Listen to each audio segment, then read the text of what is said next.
کہ وہ شخص بکری کے بچے کو لیا، بکری سامنے اس کی بکری کو لیا، اس بکری کا بچہ بغل میں کھڑے ہو کر چلاتا رہا، اس نے بکری کے بچے پہ رحم نہیں کیا کہ اس کی ماں کو اس کے سامنے ذبح کر ڈالا۔ جب بکری کے گردن پہ چھری چلا جا، آواز آئی، اے نادان، تو نے بکری کے بچے پر رحم نہیں کیا ہے،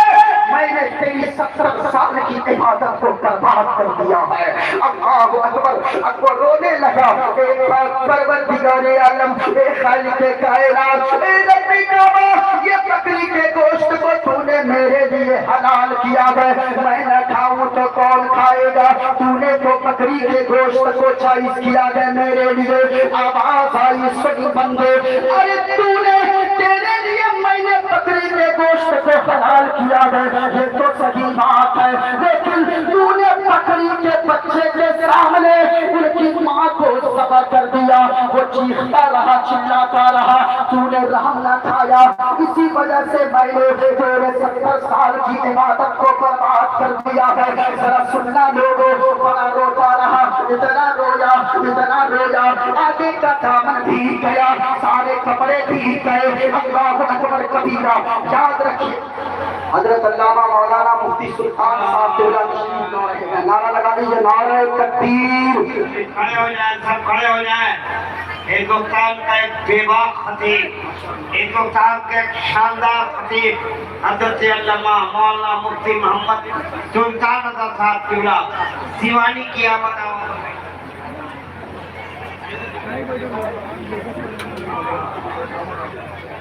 بیٹھیے، آپ لوگ بیٹھ جائیں، پورا مجمع ہاتھوں کو اٹھا کر بولے سبحان اللہ، اور جھوم کر بولے یا رسول اللہ۔ مذہب اسلام کیا سکھاتا ہے؟ ذرا غور سے سنیے گا، مذہب اسلام سکھاتا کیا ہے؟ جب اس شخص کی 70 سال کی عبادت کو رد کر دیا گیا،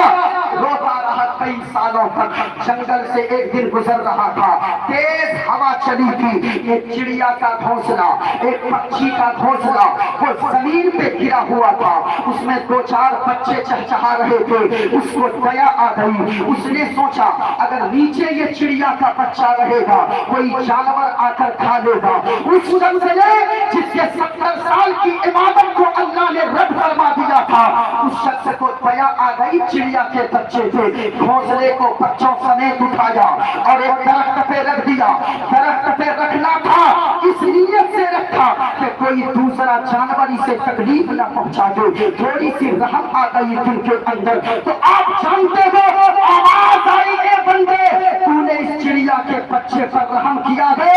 میں نے تیری عبادتوں کو دوبارہ قبول فرما دیا ہے۔ یہ مذہب اسلام ہے، اسلام انسانیت کا پیغام دیتا ہے، اسلام مانوتا کا پیغام دیتا ہے۔ تو میں نے ایک حوالہ دیا، میرے پاس بہت ساری کتابیں موجود ہیں، لیکن میں آپ سے کہنا چاہوں گا،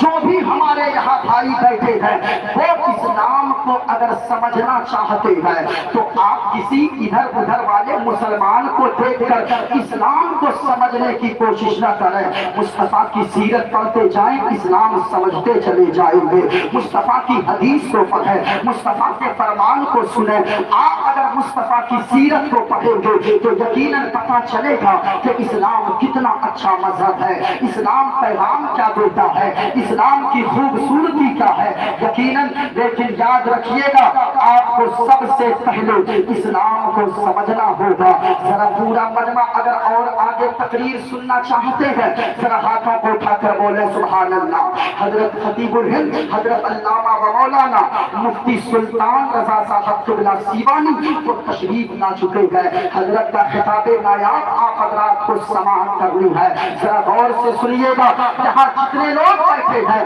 آپ کیا کریں گے اگر کوئی یہ کہے اسلام یہ کہتا ہے، اسلام وہ کہتا ہے، آپ ان سے کہیے اور قاعدے سے کہیے، بڑے اچھے انداز میں سمجھائیے، آپ اسلام کو پڑھیے تب آپ کو اسلام سمجھ میں آئے گا۔ اسلام کی خوبصورتی تو یہ ہے، اسلام کہتا ہے کہ اگر آپ کا پڑوسی اگر بھوکا سو گیا اور آپ شکم سیر ہو کر سو گئے، آپ کھانا کھا کر پیٹ بھر کر سو گئے اور پڑوسی اگر بھوکا رہ گیا، قیامت کے دن اللہ کے یہاں آپ کو اس کا حساب دینا ہو گئے. یا رسول اللہ، اللہ کتنی چھوٹی چھوٹی چیزوں کے بارے میں قیامت کے دن پوچھے گا.